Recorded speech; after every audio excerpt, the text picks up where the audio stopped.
Hello everyone, my name is Arti and you're watching HW News. A shoe of a kid, passes of Jhulto Pul bought for 17 rupees, belongings of victims strewn around, tears of victims' families, and pain of loss is all that is left behind a day after the suspension bridge collapsed in Gujarat's Morbi. The Jhulto Pul, or the suspension bridge, originally built during British era, collapsed yesterday evening as the cable wires holding the bridge snapped. At the last count, 141 people who were on the bridge are reportedly dead. 177 people have been rescued and are receiving treatment, whereas many others are still missing. They are feared trapped under the debris in the Machu River. Many of the dead are women and children. According to some reports, 45 among those dead were children, youngest of them being just 5 years old. Those who could swim back to the shores did so and escaped the death, but many couldn't. At the time the bridge collapsed, there were reportedly about 500 people present on it. These people had gathered there for the Chhat Puja rituals. However, the moments of celebrations turned tragic as the bridge collapsed suddenly, taking down people with them. Ironically, this 140 years old bridge recently underwent renovation and it was open to public just 5 days ago.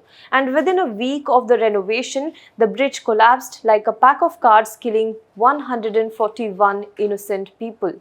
This is the moment when the suspension bridge collapsed. Watch this video.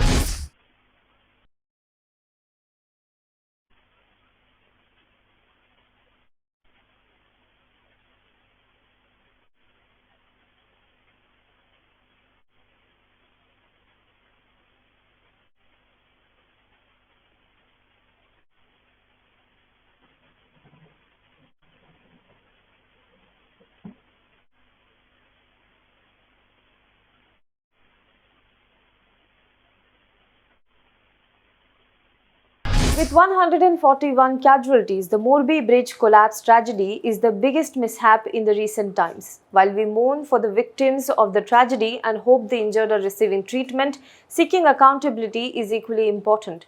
What caused the Morbi Bridge collapse? Was it corruption or negligence for which 141 people had to pay the price with their lives? How did the bridge collapse within a week of its renovation? Who was in charge of the renovation and operation? How did the crowd of 500 turn up on the bridge? What was the town administration doing? Let us talk about this in today's video, but before that, if you are watching this video on YouTube, please make sure you subscribe to our channel and press the bell icon to never miss any video update from our side. If you are watching on Facebook, then please like and follow our page. Now you can also access our articles, videos and live TV on our app. So if you haven't already, download HW News Network app on your Android Play Store now. Let us first understand the history of this bridge in a brief. The 230-meter historic Morbi Suspension Bridge was first inaugurated on February 28, 1879 by the then Mumbai Governor Richard Temple. It is believed that the bridge was built on the lines of the Ram and Lakshman Jhulas on the Ganga River in Uttarakhand by Morbi's former ruler Sir Waghji Thakur. The bridge remained unaffected, but in 2001 it suffered severe damage during an earthquake. Since then, Morbi municipality had signed an MOU with companies for renovation and maintenance of the bridge. We will talk about the company which carried out the renovation work later in the video. The first question, however, is how did the bridge fall?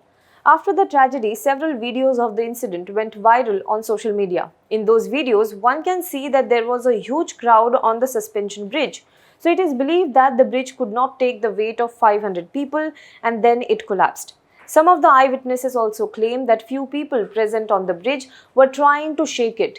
According to one report, the bridge has a capacity of 100 people. At the time of the tragedy, however, nearly 500 people, that is 5 times the capacity of the bridge, were present on it.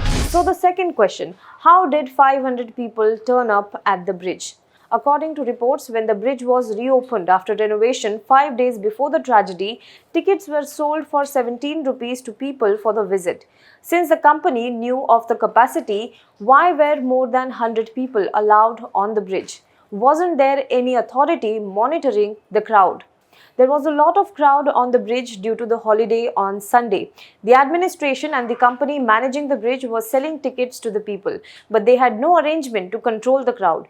Before the accident, when some boys were shaking the bridge, Vijay, a resident of Ahmedabad who was visiting there, also complained about it to the management according to reports. Then the company shrugged off, saying that they had no arrangement to control the crowd. Question number 3. Did the company secure required fitness certification for the bridge?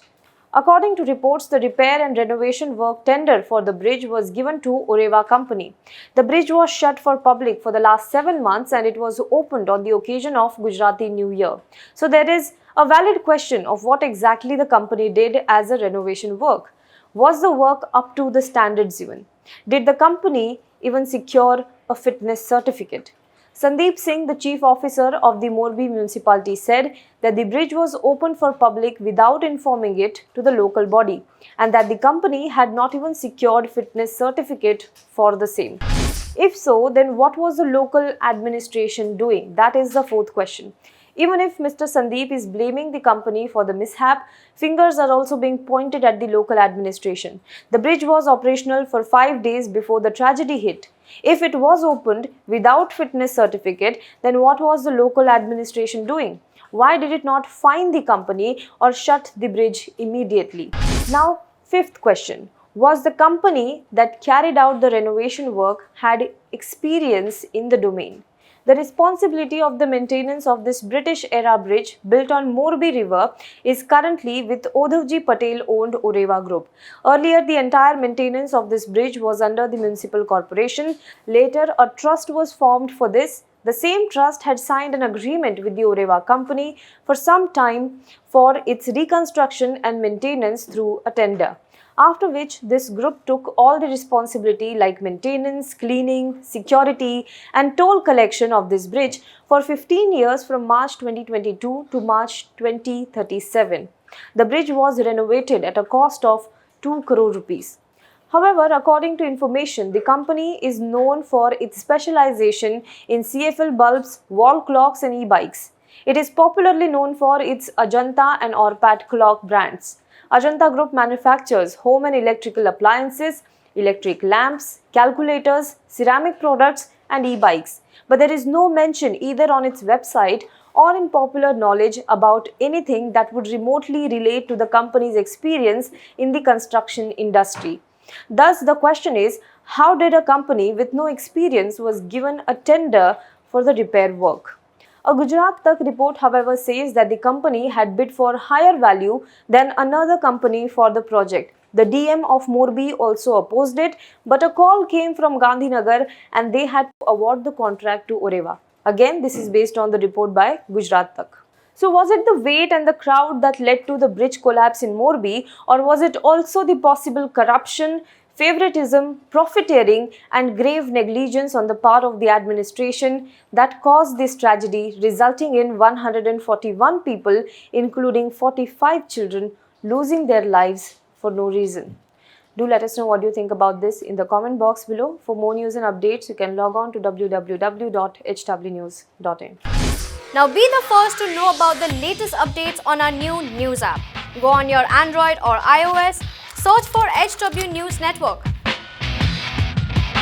Download our app, choose the language you prefer to get updates in, and be up to date with the latest news.